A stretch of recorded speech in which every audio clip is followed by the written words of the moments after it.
in the name of God, Chapter 4, standby redundant systems, redundancy concepts. A redundant system consisted of two or more branches connected in parallel, and both branches were operating simultaneously. In some problems, one or more branches of the redundant component may not be continuously operating, but remain in normal operating circumstances in a standby mode. There is a switch that changes the operating mode from normal operating component to the standby operating component. A normal operating component to the standby operating component. Figure A is parallel redundancy. Both of components are working simultaneously. But in standby redundancy, we have one normal component and one standby. Can you give me an example for a standby redundant system? No. Airplane engine is parallel redundancy. Both of them are working, 2 or 3 or 4 engines are working simultaneously in an airplane. They are not standby. Yes? Generator in a factory, in the normal condition, we use utility. We buy the power from utility.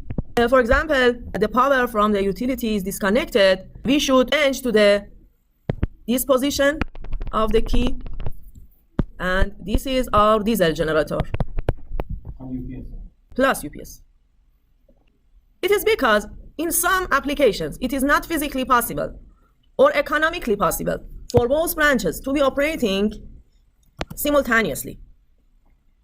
For example, a diesel generator has a very high maintenance cost, and it's not economical for us to use it in the permanent mode. In many applications, it is preferable for a component to remain idle unless required to operate following the malfunction of another component, because the probability of failure when the component is idle is very low, and the probability of failure when it is active and operating mode is high. So we prefer not to use the standby components in the normal condition because of the aging problem. We will have aging. We want to avoid aging. In the mechanical devices such as motors and pumps, this is the case, and the standby redundancy is more appropriate.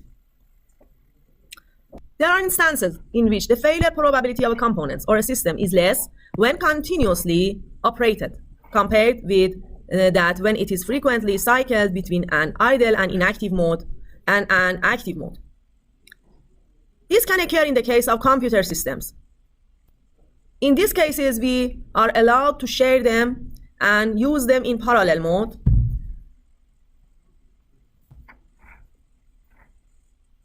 Because it's not good for a computer to repeatedly turn off and on.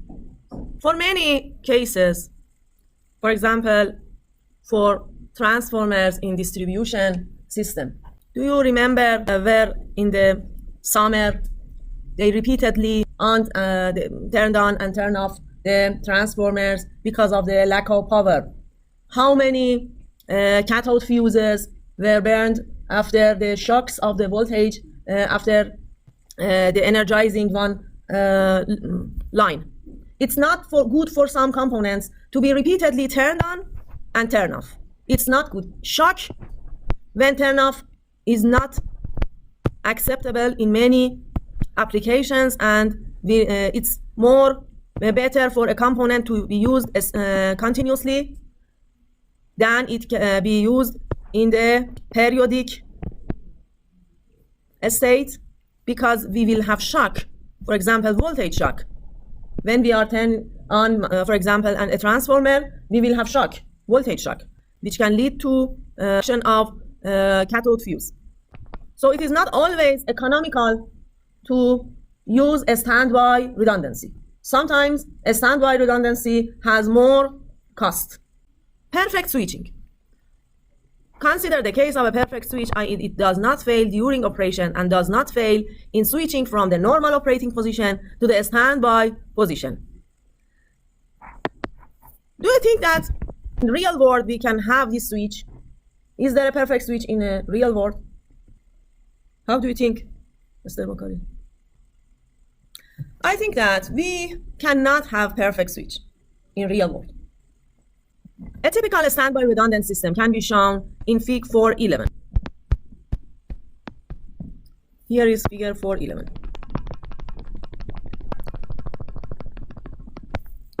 This is a standby redundant. And in this case, we say that the switch is perfect. The failure of this system is given by failure of A and failure of B, given A has failed. So we will have failure of the system when A has failure and simultaneously B has failure, given that A is failed.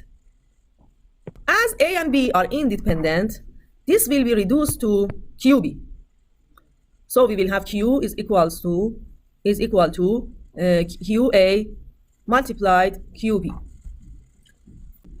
So as you see, the probability of failure of a standby redundant system is like a parallel system.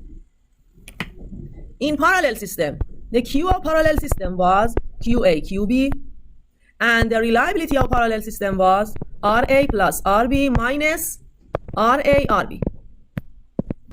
Do you think that the probability of failure of a standby redundant system and a parallel system, which both are QA QB, are exactly the same? Why they are not exactly the same? Because B is in the parallel is operating, and B in the standby is not operating. And the probability of failure in operating mode is not operating in operating. In operating mode and not operating mode is different for a component. For example, you have two equal components. You use one of them as a standby and one of them as parallel.